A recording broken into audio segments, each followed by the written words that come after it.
Walk into any motorcycle dealership in America, and one machine dominates the floor.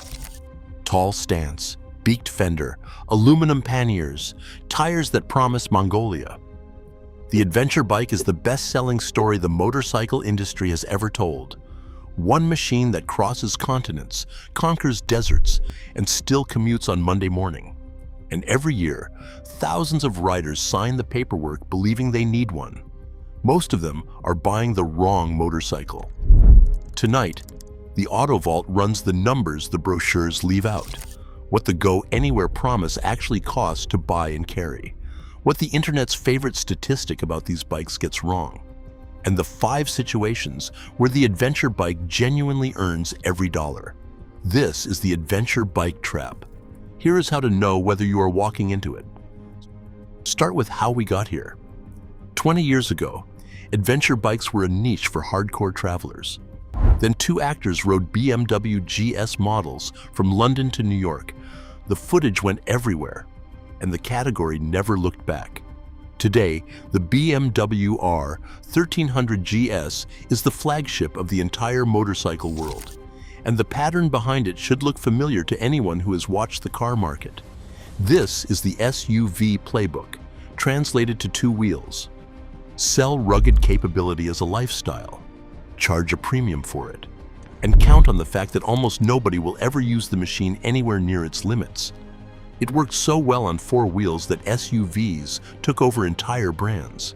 It is working again now. But here is where it gets interesting. The premium is not hiding. It is printed on the window sticker. When the R 1300 GS launched, it carried a price of $18,895, and by 2025, the base sticker had climbed to $19,495. The bigger R 1300 GS Adventure, with its huge tank and crash-ready bodywork, reportedly lists at around $22,700 before a single accessory. Now put a middleweight sport tourer next to it. Yamaha's Tracer 9 GT arrived with hard saddlebags, cruise control, heated grips, and electronically controlled suspension for $14,999. Same continent crossing mission, same upright comfort. Roughly $4,000 less than the base GS and closer to $8,000 less than the adventure version. That gap buys a lot of fuel, a lot of hotel nights, or one very good riding vacation every year for the life of the loan.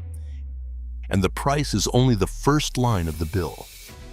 The GS weighs around 523 pounds at the curb. The adventure version pushes close to 600. The Tracer weighs 485.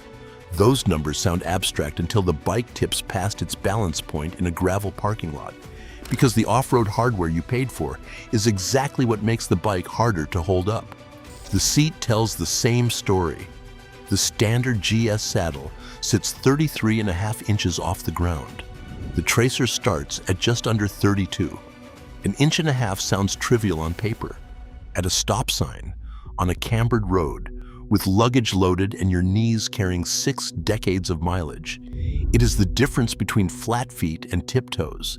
And this matters more than the industry likes to admit, because rider surveys consistently show the biggest buyers of premium adventure machines in America are between 45 and 64 years old. The segment sells Dakar. Its customers are managing knee replacements, and the bill keeps running after the sale. Those tall spoked wheels take specialized tires that cost more and wear differently than common sport touring sizes. Crash bars, skid plates, and aluminum luggage add thousands more. And here is the part few buyers price in. Accessories rarely come back at resale. The used market pays for the motorcycle, not for the expedition catalog bolted to it. None of this makes the adventure bike a bad machine. It makes it an expensive commitment to a specific kind of riding. And that is exactly the question worth asking before the paperwork, not after.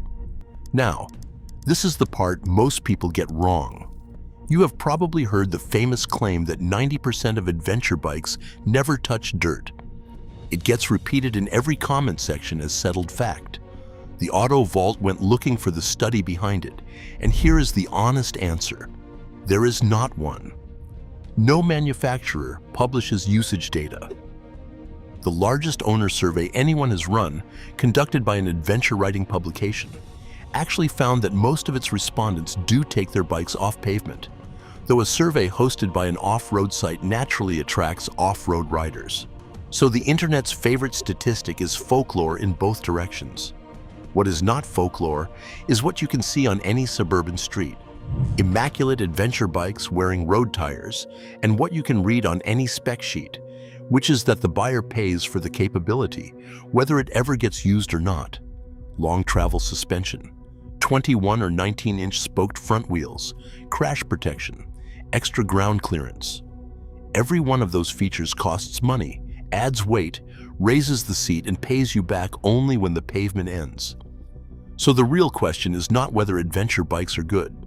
The R1300 GS is one of the finest motorcycles ever engineered, with a 145 horsepower boxer engine and electronics that flatter any rider. The question is whether you are the rider it was built for, and there is a clean way to answer that. 5 conditions. If any one of them describes your riding, the adventure bike is not a trap. It is the correct tool, and you should buy it without apology. 1. Genuine dirt. Not a gravel driveway, but real fire roads, forest routes, or trail riding on purpose, more than a few times a season. This is the machine's entire reason for existing. 2. Two-up touring. If a passenger joins you for long trips, the adventure bike's roomy ergonomics and load capacity beat almost everything else on the road. 3. Big mileage days. Riders who regularly cover 300 or 400 miles at a stretch benefit from the tall wind protection, the huge fuel range, and the all-day seating position. 4. Weather. If you ride through rain, cold, and shoulder seasons rather than around them, the fairing, the handguards, and the heated everything stop being luxuries. 5. Physical fit. Some riders, especially taller ones or those managing injuries, simply fit these bikes better than anything else. Comfort is a legitimate reason to buy a motorcycle. Image is not. Check none of those boxes, and here is where the honesty has to cut the other way. A sport tourer like the Tracer 9 GT, or a Kawasaki Versys, or even the well-equipped naked bike already sitting in your garage, will do everything you actually do, for thousands less, with less weight to manage and a seat your boots can reach past.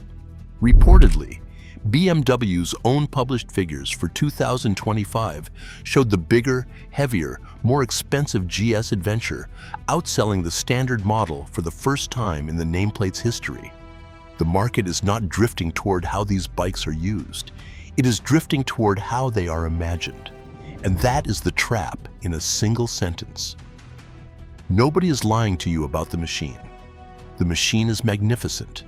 The trap is the quiet upgrade from the bike your riding requires to the bike your daydream requires, paid for in real dollars, real pounds, and real inches of seat height.